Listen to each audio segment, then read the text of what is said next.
Hello YouTubers, Alaska Prepper here. Ladies and gentlemen, remember I did a video a while back and I believe the title of it was something like, when one of these two things or both of these things happen, that is when your time to prepare is almost over. A lot of people always ask me, how long do I have to prepare? And no one can really answer that question, ladies and gentlemen, but we can take indicators from history and see if those same things are happening today or have a probability of happening today, and then go from there. One of those things, ladies and gentlemen, was price controls. I said that when you hear the government start to say that they want to implement price controls, and that is pretty much the government managing the prices of things, saying you cannot sell this for this much, or you can only sell this no more than this, and you can sell it for as cheap as you want, but you can't sell it for any more than this. So for example, really quick, let's say they say you cannot sell gasoline for more than $4 a gallon. Well, I mean, gas stations out there can sell it for $1 a gallon if they want right now, but they won't because they'll lose money. That's price controls, right? When the government tells public industry, you cannot sell this over this price. And here I just ran across this article, and it says, elites suggest price controls, dystopian travel restrictions to manage soaring energy costs. All right, let that sink in for a little bit, ladies and gentlemen. I like the word elites because these are the same people that will have no problems with inflation, that will have no problems with price controls, and that will have no problems with being able to get from point A to point B in their Learjets. Before the Russian invasion of Ukraine, Russia supplied the world with 1 out of every 10 barrels of crude oil consumed. But as the United States, Canada, and Australia have imposed embargoes on Russian crude, and some buyers in Europe are halting purchases, the global oil market is facing one of the worst disruptions since 1973 oil crisis, when the members of the Organization of Arab Petroleum Exporting Countries, or OPEC, led by Saudi Arabia, declared an oil ban on Western countries for their support of Israel during the Yom Kippur War. The energy price shock of the mid-1970s led to the reduction of maximum national speed from 70 miles an hour to 55 miles an hour. The 21% reduction in speed equated to gas consumption savings. So they reduced the speed limit because I believe it is well known. I've never done the research on this. I've just heard this, that if you travel at 55 miles an hour instead of 70, that you are using less gasoline to get to the same distance, to travel the same distance. And wait until you see the list of things that they are contemplating, or the list of restrictions that they are contemplating on imposing on us, the people. Right? Remember, ladies and gentlemen, that a lot of these elites, a lot of our rulers over the last 2 years were caught multiple times doing the same thing that they always do, which is say as I do, but don't do as I do. Meaning that they were imposing all of these mandates and they themselves were breaking the mandates that they imposed. Why, ladies and gentlemen? Because they consider themselves our rulers. If you don't understand that by now, that a lot, I won't say all, but a lot of these political elites, they hold themselves a lot higher than us. They see us as subjects. So for them to come out and say, hey, we're going to go ahead and impose this and this and this and this on you, it's for your own good. But they never do the things that they say that you shouldn't do. All right? Now the International Energy Agency, IEA, has proposed similar measures to lessen the oil shock following the Russian invasion of Ukraine and embargoes on Russian crude. IEA said that Western economies could reduce their daily oil consumption by 2.7 million barrels within 4 months by restricting how people drive, indicating that the move to reduce highway speeds could almost offset the 3 million barrel a day loss of Russian production for April. These efforts would reduce the price pain being felt by consumers around the world, lessen the economic damage, shrink Russia's hydrocarbon revenues, and help move oil demand to a more sustainable pathway, they say. Now that sounds great, ladies and gentlemen. That sounds great. Let's all, maybe drive a little bit less. I'm never in a hurry. I'm never in a hurry when I'm going somewhere. And I don't like to drive fast. I usually put my speedometer or my cruise control like 3 miles over the speed limit, because I've noticed that my speedometer is off by about 3 miles. So if I put it at 58, 59, then I know that I'm doing 55, 56. That's usually what I put it on. I normally drive on the right side of the highway. But that may not be everyone. But on its face, that sounds okay. It doesn't sound like it's very, inconsiderate, to tell you the truth. But let's follow on here. The IEA has unveiled a 10-point action plan it hopes Western countries will implement to curtail oil demand. So now it's not just how fast you drive. Let the camel poke its nose inside the tent, ladies and gentlemen. This is how liberties are lost. Number 1, reduce speed limits on highways by at least 10 miles an hour. Number 2, work from home up to 3 days a week when or where possible. Number 3, car-free Sundays in cities. See where we're getting at? We're little by little starting to encroach on our liberties. Like those first two, I think people would be like, you know what, that kind of makes sense. And most people nowadays, they want to work from home. But now we're going to have car-free Sundays. Number 4, make the use of public transport cheaper and incentivize micro-mobility, walking, and cycling. Okay, I don't see anything wrong with that. However, the only thing I would comment with that is, how are they going to incentivize it? Remember that a way that governments incentivize things is with price controls. A way that they manipulate how you act is with price controls. So are they going to tax you now for every mile that you drive? Something that they've been looking into for a while? What are they going to do to incentivize people, all right, to go ahead and take public transportation? Number 5, alternate private car access to roads in large cities. Another restrictions. You understand that the way I see these are as restrictions on the liberties that we already have. And the thing is that a lot of people won't see this as a bad thing. Heck, even myself, I don't see some of these things as overreaching.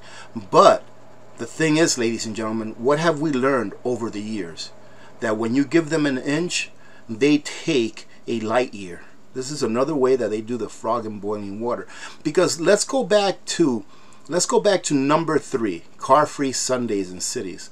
Let's say they start doing this, and it's 1 Sunday a month, and people can bear it. People are okay. What about when it turns to 2 Sundays a month, then 3, then 4? What about when it turns to the weekends? Well, you don't need to drive on the weekend. You don't have to go to work, right? You don't need to drive. Or do you need a hall pass if you have an emergency and you have to get from your house to the hospital? Do you need a hall pass for that? Now you're finding yourself having to prove, hey, I needed to go to the hospital. Well, come to court and show me your paperwork that says you had to go to the hospital that day. Number 6, increase car sharing and adopt practices to reduce fuel use. Now, let me go ahead and put this out there. So far, we're on number 6. I agree with every single one of these, as long as it is voluntary. Okay, as long as it is voluntary, I agree with every one of these. Number 7, promote efficient driving for freight trucks and delivery of goods. I agree with that as well, as long as it's voluntary. And private companies, in my opinion, all right, they promote saving gas. They promote saving diesel. Many of you may not know this, but I used to work in the dairy industry. I did so for over a decade when I lived in Michigan. And I was a foreman. And one of my jobs, a couple of times a week, was the shipping, was making sure that we had the trucks loaded with the right product and that they got from A to B and that they made it back safely. And of course, fuel was always on our mind. How can we save that next gallon of fuel? Always on my mind. But how they're saying it here is it promote efficient driving or pass laws and regulations against private companies and corporations to tell them how they're going to operate their businesses. It's a big difference. Number 8, using high-speed and night trains instead of planes where possible. Again, if it's available and it's voluntary, I agree with it. Number 9, avoid business air travel where alternate options exist. Number 10, reinforce the adoption of electric and more efficient vehicles. Here we go again with the electric vehicles, ladies and gentlemen. Do a little bit of research and see how it is that our electric infrastructure is going to be able to sustain vehicles that are all electric. It won't. I've heard this several times. They say that the road to hell is paved with good intentions. And everything here sounds well. However, is this a recommendation or is this something that they are going to do? And ladies and gentlemen, when price controls come, that is when you're almost going to be out of time to prep. Now this article is all the way back from 2007, but ladies and gentlemen, mathematics doesn't lie and it doesn't really change very often. 2 plus 2 has always equaled 4 for the entire time that I've been on this earth. And here it says, History 101, price controls don't work. And I'm not going to read this whole thing, I'm just going to give you a taste of what's in here, and then I will leave the link to both of these articles on a pinned comment under this video. It states here that for those with memories shorter than mine, President Richard Nixon imposed wage and price controls on August 15th, 1971. Oil and gas were two of many commodities affected. An initial 90-day freeze turned into more than 1,000 days before the controls were dismantled. Inflation was just over 4% in 1971, but it was double digits when the controls were lifted. Nixon kept the wage and price controls on oil, gasoline, and petroleum products in place, as did Presidents Gerald Ford and Jimmy Carter. The results were disastrous. Oil exploration and domestic oil production slowed sharply, and foreign oil poured into the nation's gas tanks, filling the booming demand for price-controlled gas. The reason that the price control wasn't averted by those presidents back then, ladies and gentlemen, number one, we were going through like a monetary crisis or a dollar crisis. If you remember, August 15th of 1971 is when Richard Nixon took us off the gold standard, and a lot of things that people don't really know is that when that happened, a lot of countries abroad did not want our dollar. They said, your dollar is junk. If you can't even back it up, if you can't even keep your promise, your dollar is junk. And we had to start importing oil at a much higher nominal price to Americans. Why? Because the value was greatly devalued when Richard Nixon said, we're not going to go ahead and back up the dollar anymore with gold.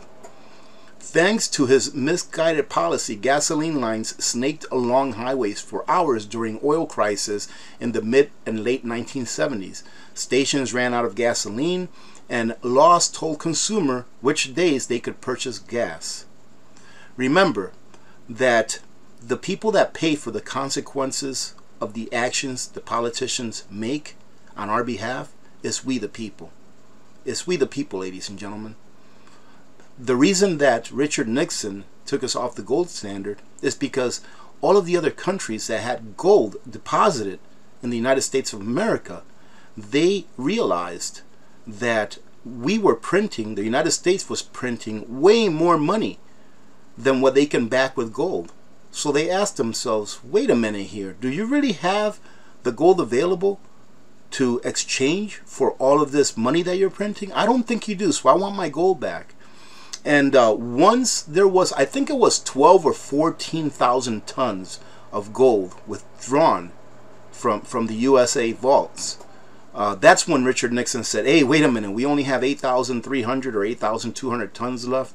We better go ahead and stop this now, because we're not going to be able to pay back all of the gold that we owe worldwide. So then other countries started hating the dollar until that day, I believe in 1973, when Henry Kissinger went to Saudi Arabia and the OPEC nations and said, hey, we will support you arms and we will protect you militarily if you sell your oil only in US dollars, which gave the US dollar a lot of value because many countries import their oil from those OPEC nations. So now dollars were needed worldwide. Well, when something is needed and there is a deficit of it in the world because more people want it than have it, then that thing becomes more valuable. And that is what's been holding up our dollar ever since, or at least the use of our dollar ever since. The real thing that holds up our dollar, ladies and gentlemen, that gives it any value, is our labor. With this kind of record, you might wonder what Congress is doing considering price controls and windfall profit taxes on gasoline. The Federal Trade Commission has repeatedly cautioned against reverting to this failed policy, warning that if natural price signals are distorted by price controls, consumers ultimately might be worse off, as gasoline shortages could result. Artificial price caps ignore market forces and result in shortages during times of increased demand. Take the control off to alleviate the shortages, and prices rise higher than when controls went on. So what they're saying here is that when you impose price controls, there will be shortages. And then when you eventually take the price controls off, then the prices will be even higher than they were before. It's like a good example of this is the price control that the government has put on rental for the last couple of years, right? Saying that people didn't have to pay their rent. That's a price control. When they say people don't have to pay their rent, because they're telling the landlord, hey, you can't charge them, you can't kick them out for them not paying their rent. Right? And now what's happening, ladies and gentlemen, now that those price controls are gone, because that's what they were, price controls. It just happened that it was a zero. Okay? Now that they're gone, what's happening to rents all over the country? They are exploding in price. Rents are going up everywhere. Great example of what he's talking about right here.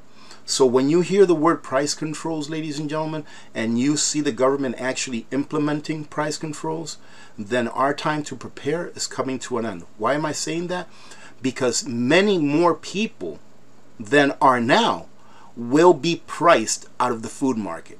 Meaning that many more people will have to use a bigger and bigger percentage of their income in order to just eat. And many of them will have to make really hard decisions on whether to pay the light bill, on whether to only put gas in their car 1 gallon at a time, not do anything except just survive.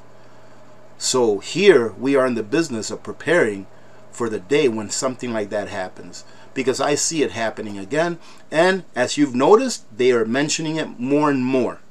They are mentioning price controls more and more. So I see it happening in the future.